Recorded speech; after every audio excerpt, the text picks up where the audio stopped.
ಮಾಡಬೇಕು. ಆವಾಗ ಮಾತ್ರ ಅದು ಪ್ರಚಾರ ಆಗಲಿಕ್ಕೆ ಸಾಧ್ಯತೆ ಇದೆ ಎಂದು ಬಾಬಾ ಸಾಹೇಬ್ ಅಂಬೇಡ್ಕರ್ ಅವರು ಭಾರತೀಯ ಬೌದ್ಧ ಮಹಾಸಭೆಯ ನಿರ್ಮಾಣ ಮಾಡಿ ಭಾರತೀಯ ಬೌದ್ಧ ಮಹಾಸಭೆಯ ಮೂಲಕವಾಗಿ ಇಂಥ ಪ್ರಚಾರಗಳಿಲ್ಲ. ಆದ್ದರಿಂದ ಯಾರು ಎಲ್ಲ ಬೌದ್ಧ ಋಷಿಗಳಾಗಿ ಸೇವೆಯನ್ನು ಮಾಡ್ತಾ ಇದ್ದರು ಅವರಿಗೆಲ್ಲ ನಾವು ಈ ಸಂದರ್ಭದಲ್ಲಿ ಧನ್ಯವಾದಗಳನ್ನು ಹೇಳುತ್ತೇವೆ.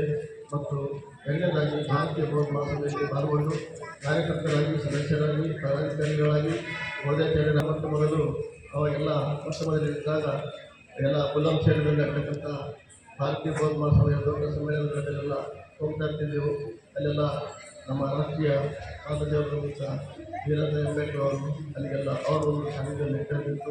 ಅದರಿಂದ ಇವತ್ತೆಲ್ಲ ಇದೇ ರೀತಿಯಾಗಿ ಎಲ್ಲ ಒಗ್ಗಟ್ಟಿಸುತ್ತೇವೆ. ಮಂಗಳಾಗಲಿ ಎಂದು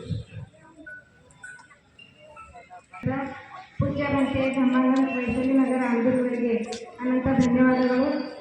ಇವಾಗ ಪೂಜ್ಯ ಬಂತೆ ಡಾಕ್ಟರ್ ಕಲ್ಯಾಣ್ ಶ್ರೀ ಇವರು ನಮ್ಮ ಉಪದೇಶವನ್ನು ನೀಡಬೇಕಾಗಿ ವಿನಂತಿ ಮಾಡಿಕೊಳ್ಳುತ್ತೇವೆ. ಅದಕ್ಕೆ ಮುಂಚೆ ಡಾಕ್ಟರ್ ಕಲ್ಯಾಣ್ ಶ್ರೀ ಅವರನ್ನು ಭಾರತೀಯ ಬೌದ್ಧ ಮಹಾಸಭೆಯ ಒಂದು ಭಿಕ್ಷು ಸಂಘಕ್ಕೆ ಅವರನ್ನು ಸಹ ಬಂದು ಸೇರ್ಕೋಬೇಕಾಗಿ ಅವರಿಗೆ ಒಂದು ವಿನಂತಿಯನ್ನು ಬಂದಿದೆ. ಹಾಗಾಗಿ ಈ ಸುದ್ದಿಯನ್ನು ನನಗೆ ಈಗ ತಾನೇ ಡಾಕ್ಟರ್ ಬಾಬಾ ಅಂಬೇಡ್ಕರ್ ಅವರು ತಿಳಿಸಿದ್ದಾರೆ. ಅವರಲ್ಲಿ ವಿನಂತಿ ಮಾಡಿಕೊಳ್ಳುತ್ತೇವೆ.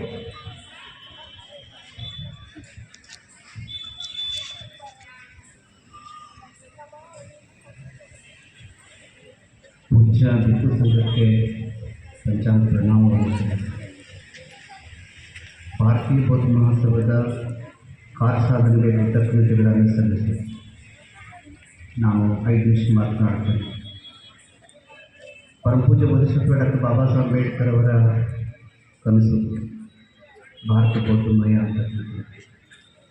ಆ ಕಾರ್ಯದಲ್ಲಿ ಮುಂಚೂಣಿಯಲ್ಲಿರ್ತಕ್ಕಂಥ ಭಾರತ ದೇಶದಲ್ಲಿ ಅದು ಬುದ್ಧಿಸ್ಟ್ ಸೊಸೈಟಿ ಆಫ್ ಇಂಡಿಯಾ ಯುವರಾತ್ರಿ ಎಲ್ಲ ಸಾಮರ್ಥ್ಯವನ್ನು ಬೆಳೆದಿ ನಾವೆಲ್ಲರೂ ಭಾರತೀಯರನ್ನಾಗಿ ಬೌದ್ಧಮಯನಾಗುವುದಕ್ಕಾಗಿ ಒಳ್ಳೆಯ ಸೈನಿಕರನ್ನಾಗಿ ನಾವು ಸೇವೆಯನ್ನು ಮಾಡ್ತಕ್ಕಂಥ ಮಾತನ್ನು ಮಾಡುವಂತಕ್ಕಂಥ ಮಾತನ್ನು ಹೇಳಿ ನಾನು ಮಾತು ನಾನು ಕೊಡ್ತೇನೆ.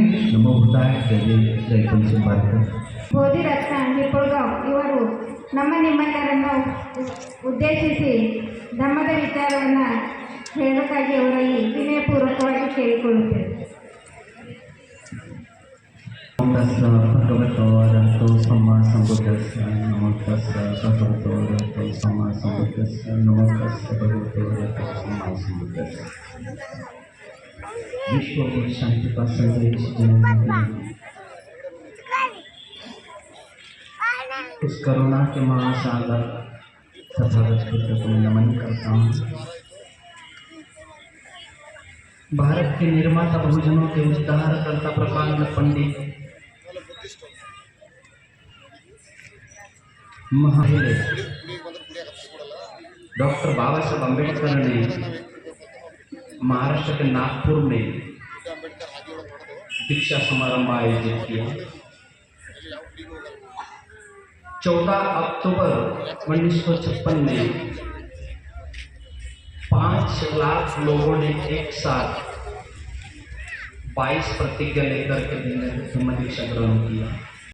आवाज सुनते लाखों की तादाद में लोग दीक्षा लेते थे. शायद किसी बंते जी का भी लोग नहीं सुनेंगे. किसी बंते जी भी लाखों की हजारों की तादाद में लोग नहीं दे सकते दीक्षा, मगर बाबा साहब की आवाज देने पे लाखों बड़े सब पानी पीते हैं. हमारे बच्चे नहीं पीते मगर हम पानी को छू नहीं सकते. ऐसे धर्म में क्यों रहते हैं? जो धर्म तुमको नए कपड़ा पहनने नहीं देता ऐसे धर्म क्यों देते? जो धर्म तुमको घोड़े पे बैठने नहीं देता